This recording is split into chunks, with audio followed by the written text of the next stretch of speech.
Mas o que fazer então, Jéssica? Como contornar, né, essa alteração e não ser tão suscetível a esse dia do pagamento? Bom, eu trouxe 5 estratégias aqui que podem nos ajudar nessa organização no dia do pagamento, tá? E a primeira coisa que tu tem que fazer é entender qual é o teu momento, qual é o teu contexto, o que está acontecendo na tua vida hoje. Porque o que eu percebo é que muitas vezes as pessoas elas querem, a partir de um entendimento, nossa, então eu tenho que cuidar o ciclo do meu mês. Ok, eu tenho que cuidar o ciclo do meu mês. Só que ao invés de olhar para a sua realidade, olhar para como que elas estão funcionando, para o seu orçamento, para a sua situação, olha para o vizinho e diz assim, ah, mas o vizinho no dia do pagamento faz isso, isso, isso, isso, então eu tenho que fazer igual. E aí acaba que essa pessoa se frustra porque não consegue dar conta de fazer a mesma coisa que o outro tá fazendo. Então esse é um primeiro ponto, sabe? Tu tem que entender qual é o teu ponto de partida. Tu tem que entender qual é o teu ponto de referência. Isso é uma das coisas basilares de economia comportamental. É a base da teoria da perspectiva do Daniel Kahneman e do Amos Tversky. Ponto de referência. Tudo vai depender do teu ponto de referência.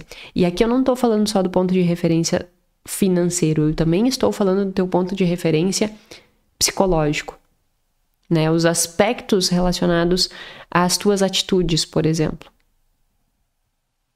Como que tu percebe o dinheiro? Quais são as tuas atitudes, intenções e comportamentos? Porque isso vai determinar muito o teu resultado. Então não leva em consideração só o ponto de referência financeiro, mas também teu ponto de vista emocional. Como é que eu tô me sentindo? Porque se tu tá muito mal, se tu tá com baixa percepção de autoeficácia, se tu procrastina muito, se tu incorre muito no que a gente chama de viés do avestruz, né? Que é enfiar a cara na areia, assim, e não conseguir olhar o teu extrato bancário. Se tu tem todas essas questões comportamentais por trás da tua relação com o dinheiro, tem que primeiro olhar para isso, né? Não adianta tu querer resolver a questão financeira do dia do pagamento se a tua relação, digamos, emocional com o dinheiro, né? As tuas atitudes, elas estão comprometidas. É a mesma coisa que a pessoa chega para mim e diz assim, como que eu resolvo a minha dívida? Eu digo, teu principal problema não é resolver a tua dívida. Teu principal problema é entender por que tu tem dívida. Porque se nós não resolvermos o motivo... Eu me mostrava as línguas. Porque se nós não resolvermos o que tá por trás da dívida, tu vai resolver a dívida do ponto de vista prático aqui e ali na frente tu vai ter uma nova dívida. Não adianta. Não adianta. Eu preciso olhar para o aspecto comportamental. Eu preciso olhar para as crenças dessa pessoa e entender como que ela pensa. Então, quando eu falo assim, ó, teu ponto de referência não é só o teu ponto quanto tu ganha, quanto tu gasta e toda essa estrutura. Mas qual é a tua relação com o dinheiro? Tu realmente dá importância para uma vida segura, para uma vida com bem-estar financeiro, com uma vida com liberdade? Ou tu dá importância para o consumo? Tu dá importância para o próximo sapato, para a próxima viagem, para a próxima carro, para a próxima casa? Para que tu dá importância? Então, isso vai ditar muito, né, o teu ponto de referência para que tu consiga ter um comportamento mais adequado dentro dessa estrutura do dia do pagamento. Se tu dá muita importância para consumo, se tu é muito materialista, por exemplo, tu primeiro precisa olhar para isso. Porque senão, sendo muito materialista, o teu risco de na semana do dia do pagamento sair gastando a la louca é muito maior. E eu não tô dizendo que isso influencia só pessoas que têm alta renda. Qualquer pessoa vai ser suscetível a essa questão do dia do pagamento se não tiver um olhar atento para isso. Então, todos nós temos que ter esse entendimento de qual é meu ponto de referência, qual é a minha relação com o dinheiro e como que eu lido com isso. Para daí também construir o ponto de referência financeiro, né? Quanto que eu ganho, quanto que já está comprometido. O que é esse quanto que já está comprometido, né? O que eu já tenho ali de despesas essenciais, despesas não essenciais, quais são os meus objetivos. Então, isso já tem que estar muito claro. Então, esse é um primeiro exercício. Chegou o dia do pagamento, qual é o meu ponto de referência? Feito isso, número 2. Deixe o ambiente preparado para uma boa tomada de decisão.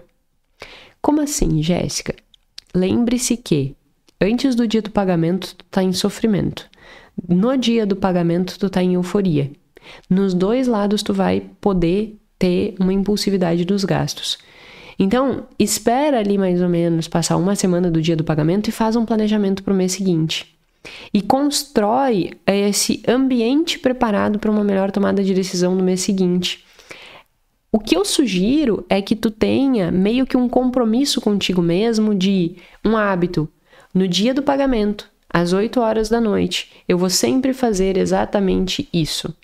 Aí tu pega no teu telefone, tu coloca ali um despertador para que no dia 5, se for o teu dia do pagamento, tu já tenha esse compromisso pré-estabelecido. No dia 5 eu vou fazer isso. O que eu vou fazer? Bom, eu vou fazer esse tipo de controle aqui. Que eu sempre digo, né? É o básico. Quanto eu ganho, quanto eu tenho de despesa essencial, não essencial, qual é o saldo, separar o investimento, ou, se for o caso, alguma conta, né? Alguma dívida, focar no pagamento das dívidas, e o que sobra para viver. Então, essa estrutura, esse ritual, o que eu quero dizer é: etapa 1, defina teu ponto de referência. Ou seja, se conheça e conheça a sua situação financeira. Etapa 2, construa um ambiente favorável à boa tomada de decisão. O que significa isso? Defina um ritual do dia do pagamento. Faça um ritual do dia do pagamento.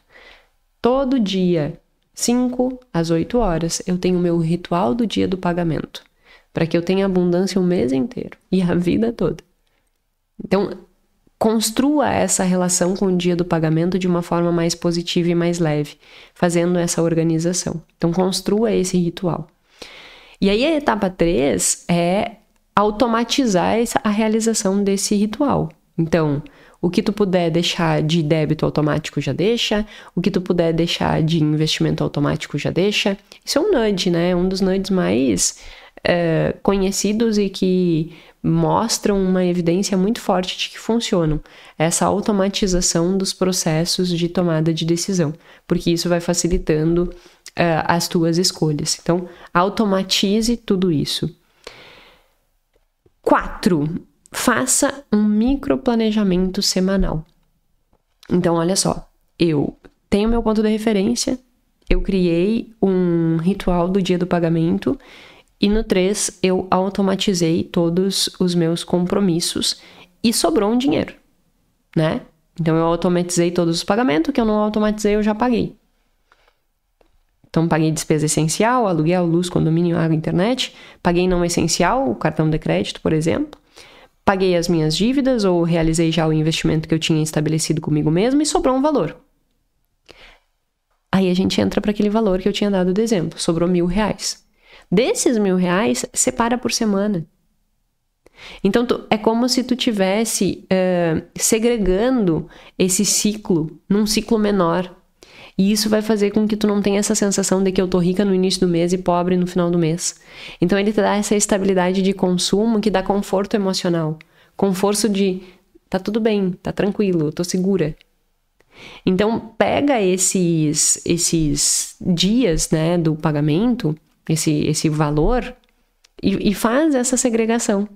Então, ao invés de R$1.000 para gastar em uma semana, e como eu dei o exemplo, tu nas 2 primeiras semanas já gastou 600 e só sobrou 100 para as próximas 2, 250 para cada mês, para cada semana. E aí o que tu vai fazer? 250 para cada semana. Pega aqueles outros 750 e coloca num CDB de liquidez diária que não fique aparecendo saldo na tua conta. Isso é uma coisa bem importante, tá? Quando nós temos um contato com saldo alto na conta, dá essa sensação mais de relaxamento e tu baixa a guarda. Não que tu tenha que te colocar numa situação de percepção de escassez, meu Deus, tá faltando dinheiro. Mas que tu não tenha esta sensação amplificada de disponibilidade. Então, tira da tua vista. Se tu tem R$1.000 para guardar, coloca R$250 na conta corrente e os 750 coloca no liquidez diária, que na segunda-feira da semana seguinte tu vai lá e baixa mais 250. E isso vai te facilitando.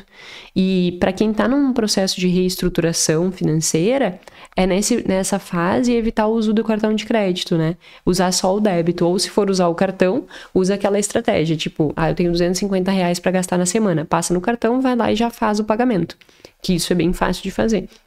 Antecipar o pagamento da fatura, né? Porque isso vai fazendo com que tu não vá acumulando, para que no mês seguinte, quando tu recebe o dia do pagamento, tu tenha uma fatura de cartão gigantesca, aí tu paga aquela fatura de cartão de crédito gigantesca e tu tenha essa sensação de que iniciou o mês, tu recebeu e tu já não tem mais dinheiro. Essa sensação de que tu já tá zerada, novamente. E por que é uma preocupação muito grande dessa sensação de estar zerada? Porque tu começa a te desmotivar em várias áreas da tua vida. Porque tu trabalha um mês inteiro, tu te esforça, tu faz, tu não sei o que. E o teu dinheiro dura uma semana. Aí é como se no resto do mês todo tu estivesse trabalhando de graça. Sabe quando tu não vê a recompensa do que tu faz? Quem vive de salário em salário, e principalmente quem vive essa sensação de que só tem dinheiro na primeira semana, tem muita essa perspectiva de que trabalha só para pagar conta e isso não gera bem-estar. Por isso que eu incentivei no último podcast que você abra seu guarda-roupa, que você olhe seus armários, porque muitas vezes a tua liberdade financeira, a tua segurança financeira, ela está sendo comprometida justamente pelo tanto de coisa não necessária que tu tem dentro dos teus armários. Seja armário de roupa, seja armário de comida. E que se tu conseguisse fazer essa reorganização no teu dia do pagamento, tu ia conseguir nutrir melhor esta liberdade a ponto de olhar e dizer assim, eu não tenho guarda-roupa cheio, mas ai, que sensação maravilhosa. Eu não vivo mais de salário em salário. Eu tenho condições de passar um mês sem ter a sensação de que eu tô bem de vida na primeira semana e pobre a partir da segunda. Então, olha para o teu contexto de vida, que é o ponto de referência, né? E entenda o que tá comprometendo a tua vida.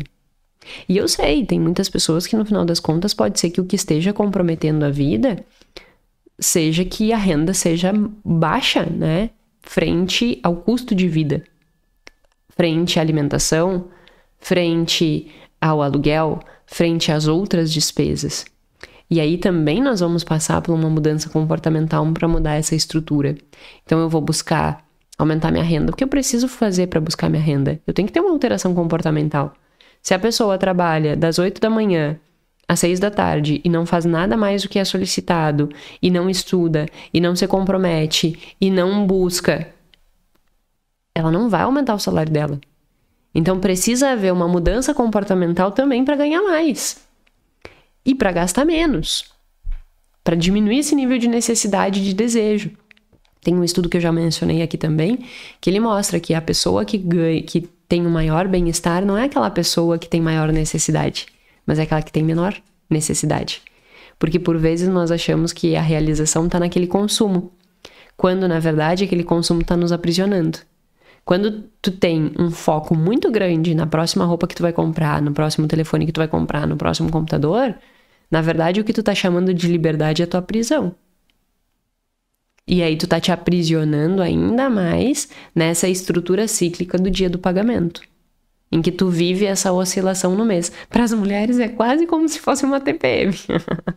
Esse exemplo eu posso dar com propriedade, porque eu tenho um ciclo muito ativo, né, de alteração de emoção mesmo. E acontece, assim, de mais estresse, maior reatividade, eu fico bem irritada, eu fico mais sensível. Então, é quase como que o que acontece comigo na TPM acontece com as pessoas que vivem de salário a salário. E aí, ao longo do tempo, eu fui justamente fazendo estratégias para que eu consiga melhorar a minha vida mesmo diante desses dias ruins, porque eles vão acontecer, né? E definitivamente esse é um que eu não consigo nem controlar. A não ser que eu me submetesse a tomar hormônio, né? Tomar pílula e tal. E eu não quero isso. Então, eu tenho que aprender a lidar. Da mesma forma que eu tenho que aprender a lidar com isso, tu tem que aprender a lidar com o teu dia do pagamento. Tu tem que ter essa estrutura que te permita viver bem. E não viver de salário em salário, né? Então, esses microplanejamentos semanais, eles vão te ajudar muito nessa estrutura. E por fim, mas não menos importante, uma revisão emocional. É chegar no final do mês e tu pensar assim, como é que foi esse mês? O que foi mais difícil? E o que eu preciso mudar para o mês seguinte?